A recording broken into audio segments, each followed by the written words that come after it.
En el último vídeo tuvimos la oportunidad de hacer un repaso a las noticias que frecuentemente, en el nombre de la ciencia, son publicadas en diferentes medios. Digo en el nombre de la ciencia, eso sí, dejando bien claro que no estamos hablando de la ciencia en general, sino de esta ciencia en particular. Lo que tuvimos oportunidad de contrastar pone de relieve que evidentemente es tanta la cantidad de información que se transmite que mucha de ella pues queda obsoleta en cuestión de a veces días, semanas, meses o quizá años. Pero claro, eso para muchas personas, más que afianzar su fe en esta clase de ciencia, lo que hace es que se llegue a desconfiar de ella. Al final viene esto a reducirse a como si creer en determinada ciencia fuera una cuestión de fe, pero no de ciencia, que es lo que se espera para muchas personas como un contraste entre la fe.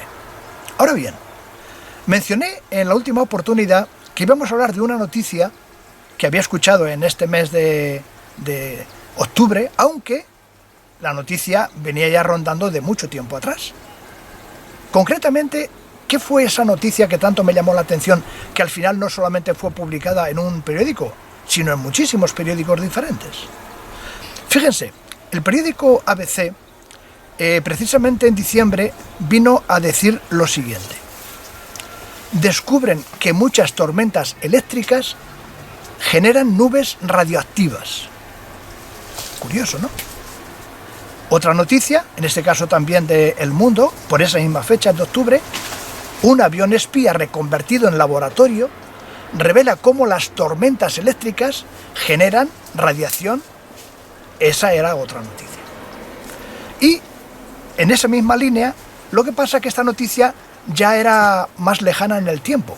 En realidad esta noticia ya era del año 2017. Fue publicada por Magnética, que es una, entre otras cosas, emisora de radio, pero que también publica artículos en prensa, que está patrocinada de alguna manera con la fundación o por la Fundación Tesla en México. Mencionó lo siguiente: las tormentas eléctricas pueden desencadenar reacciones nucleares. Pero además añade también, las tormentas eléctricas pueden generar isótopos radiactivos. Y es precisamente aquí donde estaba la sorpresa, que realmente pues fue muy llamativa, porque tenía que ver con el carbono 14, del que ya hemos hablado en otras oportunidades, y donde se ha dejado buena constancia de las muchas limitaciones que este método del carbono 14 tiene con respecto a dar fechas exactas en las dataciones que hace. Pues bien, ¿qué tiene que ver esta noticia con el carbono 14?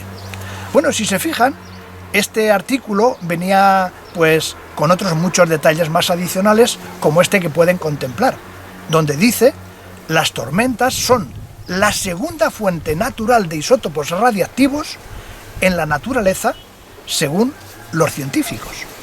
Quizá para personas sencillas como nosotros, que no somos expertos en la materia, tratar de explicar esto sea un poco complicado, cosa que no pretendo, porque en realidad de lo que se trata, o lo que me interesa, es transmitir estas ideas de la forma más sencilla posible.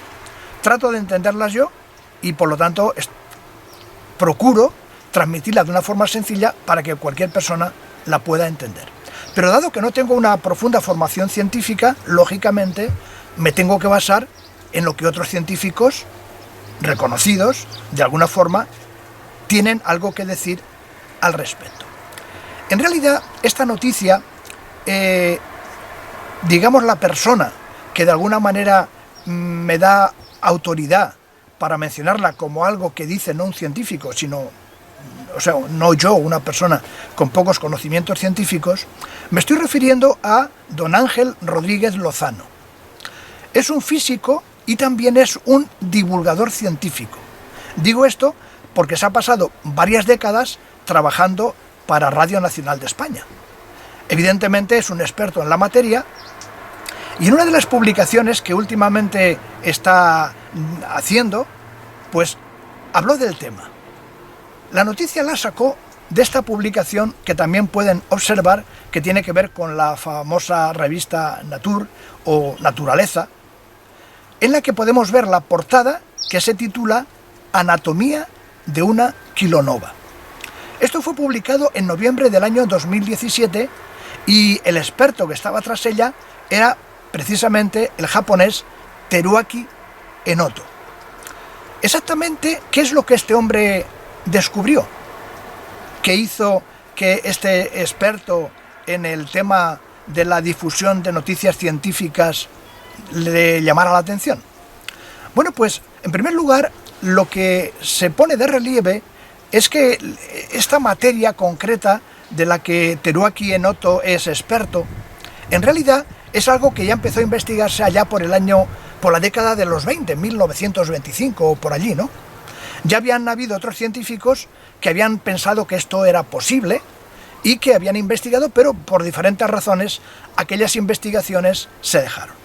Bueno, pues Teruaki Enoto siguió investigando sobre la materia, hizo una serie de pruebas, una serie de comprobaciones, ¿y qué fue lo que descubrió? Es precisamente esto lo que nos llama la atención. La noticia, al final, de una forma que cualquier persona pueda entender y que pueden comprobar aquí, ya que hemos hecho una captura de pantalla de la noticia impresa, venía a decir lo siguiente. Se da la circunstancia de que el carbono 14 es muy utilizado en arqueología para datar restos radiactivos o biológicos.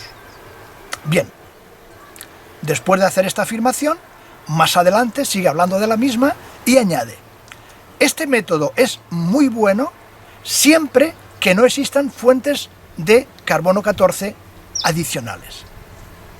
Y ahora añade: pero como acaban de demostrar, esas fuentes existen, y si el hueso que se pretende datar perteneció a un animal o a una persona que vivió en una región con tormentas abundantes, probablemente la teoría sea errónea.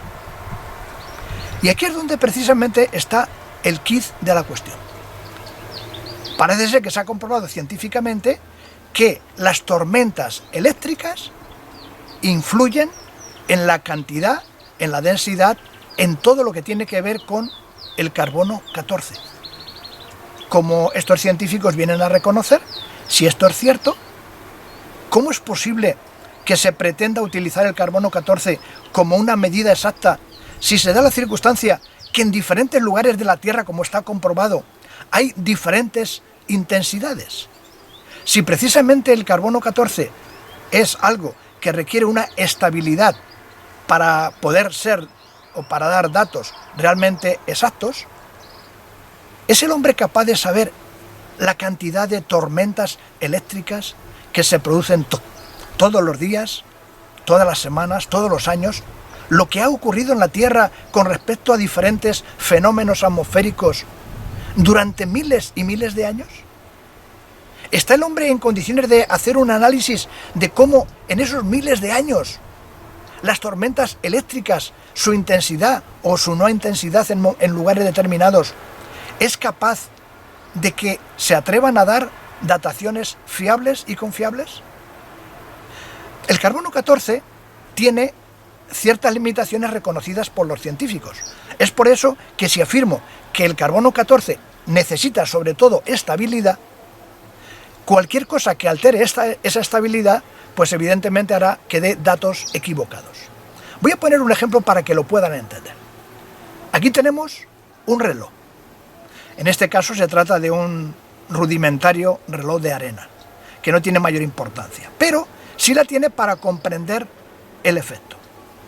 El carbono 14 necesita una estabilidad, como la necesita también un reloj de arena.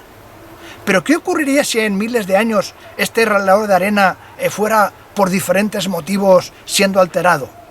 Quizá fuera variada la forma en que está puesto, si está en vertical, si está en horizontal, si alguna cosa hace que cambie, o incluso si se rompe.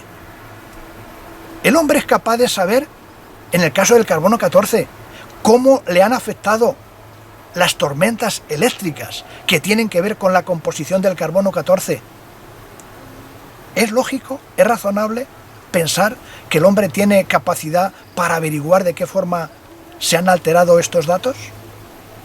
Cualquier persona que utilice simplemente el sentido común se dará cuenta que si el carbono 14 necesita estabilidad, igual que este reloj de arena, cualquier cosa que altere esa, digamos, estabilidad, evidentemente lo va a poner en tela de juicio. Es por esto que este es otro motivo más para que el carbono 14 realmente sea un método del que se abusa, del que se hacen afirmaciones contundentes, pero que cuando se analiza con detalle, lo que uno viene a comprobar es que las limitaciones de este método son infinitas y por lo tanto fiarse de ellas es más que una cuestión de ciencia, un dogma de fe. Y eso tenemos que analizarlo.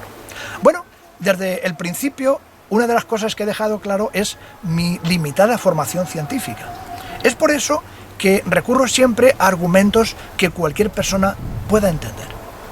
En relación a esto, hubo otra noticia que también tiene que ver con la datación, que el argumento que escuché por parte de un científico era tan elemental, era tan sencillo, que cualquier persona lo pueda entender. Eso sí, evidentemente, este ejemplo volverá a poner en tela de juicio que la datación, este método que se da por científico, realmente tiene muchísimas limitaciones. Esperemos que en la próxima oportunidad tengamos, pues eso, la posibilidad de ver de qué noticias se trata.